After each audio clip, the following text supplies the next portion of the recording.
গল্পের নাম বিশ্বাসঘাতকতা, ইতিহাসের ভালোবাসার নীরব কান্না। পাকশি ব্রিজ বাংলাদেশের এক ঐতিহাসিক নিদর্শনা। ব্রিটিশ আমলের তৈরি এই রেল ব্রিজ আজও দাঁড়িয়ে আছে পদ্মার ওপর, গর্বের প্রতীক হয়ে। কিন্তু মানুষ এখনো জানে না, এই ব্রিজের নিচে একটাই জায়গা আছে যেটা দিনের আলোতেই অদ্ভুত থাকে। সেটাই ঘাটটি, পুরনো ফেরিঘাট, যেখানে মাঝে মধ্যে এখনো গাড়ি আর মানুষ পার হয়। এই গল্পটা অনেক বছর আগে, কিন্তু লেখা হয় 2000 সালে। রায়হান, এক তরুণ সাংবাদিক, হঠাৎ করেই এই জায়গা নিয়ে আগ্রহী হয়ে পড়ে। সম্প্রতি ঘাটটির পাশে একাধিক দুর্ঘটনা ঘটে গেছে। গাড়ি হঠাৎ ব্রেক ফেল করে পদ্মায় পড়ে যায়, মাঝিরা মাঝ নদীতে হারিয়ে যায়। কেউ কেউ বলছে তারা রাতের বেলায় ব্রিজের নিচে একটা সাদা ছায়া দেখতে পায়। রায়হান ঠিক করল ওখানে যাবে রাতে একা। রাত 11টার দিকে সে একটি মোটরসাইকেল নিয়ে হাজির হল ঘাটটিতে। নদীর পাশে সেই পুরনো ঘাটটা ধ্বংসপ্রায়, লোহার রেলিংয়ে জং ধরে গেছে। দূরে ব্রিজের ওপর দিয়ে মাঝে মাঝে ট্রেন যাচ্ছে, শব্দে চারপাশ কেঁপে উঠছে। তবে আশ্চর্য ব্যাপার, ঠিক ট্রেন যাওয়ার মুহূর্তে সে দেখতে পেল নদীর পানির ওপর দিয়ে যেন কেউ হেঁটে যাচ্ছে। ধবধবে সাদা শাড়ি, কাঁধ পর্যন্ত ভেজা চুল, আর মুখ দেখা যায় না, শুধু একটা করুণ হাসি। রায়হান কাঁপতে লাগল। তার ক্যামেরা দিয়ে একটা ছবি উঠাল, কিন্তু ক্যামেরায় কিছুই ধরা পড়ল না। সেই মুহূর্তে পেছন থেকে একটা গলার শব্দ এলো, আপনিও দেখলেন, তাই না? সে ঘুরে দাঁড়াল। একজন বৃদ্ধ লোক, কাঁধে চেরা চাদর, চোখে শূন্যতা। এই ঘাটে আগে যারা সাঁতার কাটতে আসত তারা আর ফিরত না। জানেন কি, 1932 সালে ব্রিটিশরা এখানে একটা কিছু লুকিয়ে রেখেছিল, আর সেই থেকে এই জায়গাটা অভিশপ্ত। রায়হান একটু হেসে ফেলল আর বলল, ভূতের গল্প। বৃদ্ধ বলল, গল্প নয়, ইতিহাস। এখনো নদীর নিচে কবর আছে। আর সেই মেয়ে, ও এখনো খুঁজে বেড়ায় তার প্রেমিককে, যে ওকে ব্রিজ থেকে ফেলে দিয়েছিল। এতক্ষণে চারপাশ নিস্তব্ধ, ট্রেন ও চলে গেছে, রাত গভীর। রায়হান তখনও জানত না তার পিছনে দাঁড়িয়ে কেউ নিঃশ্বাস নিচ্ছে। রাত পেরিয়ে ভোরের আলো ফুটছে, কিন্তু রায়হান চোখে পলক ফেলতে পারছে না। বৃদ্ধ লোকটির শেষ কথাগুলো তার মনে বাজছে বারবার। নদীর নিচে কবর আছে, আর সেই মেয়ে এখনো খুঁজে বেড়ায়। সে ক্যামেরার ছবি দেখতে বসল, কিন্তু একটাও ছবি ঠিকমতো আসেনি। শুধু একটা কুয়াশার মতো ঝাপসা আলোর ফ্রেম, আর সবার নিচে এক কোণে একটা অদ্ভুত ছায়া, যেটা কোনো মানুষ বা গাছ নয়, যেন পানির উপর ভেসে থাকা কোনো মুখহীন অস্তিত্ব। রায়হান ঠিক করল সে আবার ঘাটতিতে যাবে, কিন্তু এবার সে যাবে ইতিহাস খুঁজতে। তার প্রথম গন্তব্য স্থানীয় পৌর গ্রন্থাগার। গ্রন্থাগারের পুরনো রেকর্ড ঘাঁটতে ঘাঁটতে সে খুঁজে পেল এক অদ্ভুত ঘটনা।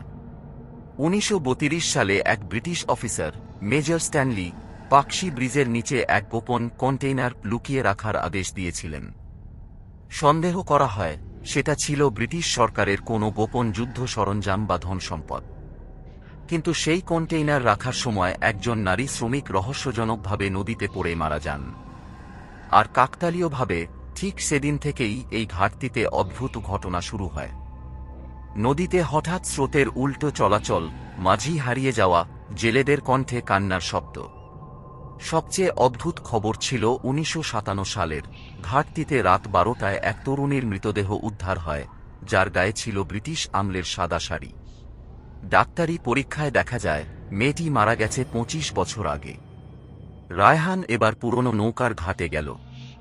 সেখানে খুঁজে পেল একটা অদ্ভুত ধাতব বাক্স মতো কিছু, অর্ধেক মাটি আর পানিতে ঢাকা। বাক্সটা ছুঁতেই তার কানে এলো চাপা এক কান্নার শব্দ। হঠাৎ ঘাটতিতে চারপাশের বাতি নিভে গেল। নদীর মাঝখান থেকে ভেসে এলো সেই সাদা শাড়ি পরা মেয়েটি। এবার তার মুখ দেখা গেল, এক চোখ নেই, ঠোঁট কাটা, চুল থেকে পানি ঝরছে। সে ফিস ফিস করে বলল, আমাকে ফিরিয়ে দাও ওর কাছ থেকে, ও আমার কথা রেখেছিল না। রায়হান দৌড়াতে শুরু করল। পেছনে ছায়াটা সাঁতার কাটতে কাটতে এগিয়ে আসছে। নদীর পানি যেন তার ছোঁয়ায় কালো হয়ে যাচ্ছে। হঠাৎ আবার সেই বৃদ্ধ লোকটি, এক লণ্ঠন হাতে এসে দাঁড়ালো ঘাটে। তোমাকে এখন যেতে হবে কবরের কাছে, নদীর নিচে, নয়তো সে ছাড়বে না। রায়হান চিৎকার করে উঠল, কে তুমি? তুমি আরসই বা কোথা থেকে? বৃদ্ধ হাসল। তার দাঁতের মাঝখানে দেখা গেল কাটা জিভ। সে বলল, আমিও একসময় এখানে মাঝি ছিলাম। আর তারপর হাওয়ার ঝাপটায় সে উধাও। রায়হান আর পিছু হাঁটার উপায় নেই বুঝতে পারল। ঘটনার গভীরে সে ঢুকে পড়েছে, আর সাদা শাড়ির সেই নারীর ছায়া তাকে ছাড়বে না যতক্ষণ না তার সত্যি সামনে আসে। পরদিন ভোরে সে স্থানীয় এক পুরনো ডুবুরি খুঁজে বের করল, মুরব্বি আমজাদ আলী, যিনি বলতেন তিনি একবার নদীর তলদেশে লোহার পেটি দেখেছিলেন, কিন্তু ভয় পেয়ে আর স্পর্শ করেননি। রায়হান তাকে সঙ্গে করে রাতে ঘাটতিতে গেল। এবার তাদের সঙ্গে ছিলেন পানির নিচে ভিডিও রেকর্ডিংয়ের যন্ত্র, টর্চ আর অক্সিজেন সিলিন্ডার। নদীতে নামার সময়ই অদ্ভুত ঠান্ডা হাওয়া লাগল। পানির নিচে নামতেই রায়হানের মনে হল কেউ তার পায়ের কাছ দিয়ে সরে যাচ্ছে, নরম, কাদামাখা, অথচ স্পর্শে কঙ্কালের মতো শক্ত। প্রায় ৩০ ফুট নিচে তারা দেখতে পেল সেই পুরনো ব্রিটিশ কন্টেইনার। অদ্ভুতভাবে তার চারপাশে পানির মধ্যে বাতাসের অন্ধকারের মতো কুয়াশা ছড়িয়ে আছে। কন্টেইনারের ঢাকনায় খোদাই করে লেখা, property of the British crown, ১৯৩২, till not open. কিন্তু মানুষের কৌতূহল তো অভিশাপের চেয়েও বড়। রায়হান যখন কন্টেইনারের ঢাকনায় হাত রাখল, তার মাথার ভিতর এক চিৎকার ভেসে এল। সে কথা দিয়েছিল, সে বলেছিল পালিয়ে যাবে আমার সাথে, কিন্তু সে আমাকে ঠেলে ফেলে দিয়েছিল। ওর দণ্ড চাই আমি। ঢাকনাটা খুলতেই কাঁপতে লাগল চারপাশের পানি, যেন ভূমিকম্প। কন্টেইনারের ভিতর ছিল একটা ভেজা ডায়েরি, রক্ত লেগে থাকা সাদা শাড়ির খণ্ডাংশ, আর একটা ভাঙা ব্রিটিশ অফিসারের ব্যাজ। সঙ্গে ছিল একটা পুরনো পেইন্টিং, এক ব্রিটিশ অফিসার দাঁড়িয়ে আছে এক বাঙালি মেয়ের পাশে, যে সাদা শাড়ি পরে আছে, চোখে কষ্ট। নিচে লেখা, স্ট্যানলি মেয়েরা, ১৯৩২। রায়হানের শ্বাস বন্ধ হয়ে আসছিল। মেয়ে সেই মীরা, আর স্ট্যানলি সেই বিশ্বাসঘাতক প্রেমিক, যে তাকে প্রতিশ্রুতি দিয়ে নদীতে ঠেলে মেরে ফেলেছিল। হঠাৎ এক ঝাঁক কঙ্কালভাসা হাত পানি থেকে বের হয়ে এলো। রায়হান আর আমজাদকে ধরতে চাইছে। বাক্সটা বন্ধ করো, চিৎকার করল আমজাদ। কিন্তু তখনই সেই সাদা শাড়ি পরা ছায়া পানি ভেদ করে সামনে এলো। এবার তার চোখ জ্বলছে আগুনের মতো। সে বলল, তুই যদি বাঁচতে চাস, তাকে আমার কাছে আন। রায়হান কাঁপতে কাঁপতে বলল, কে? কে ও? তোর দাদু রফিক।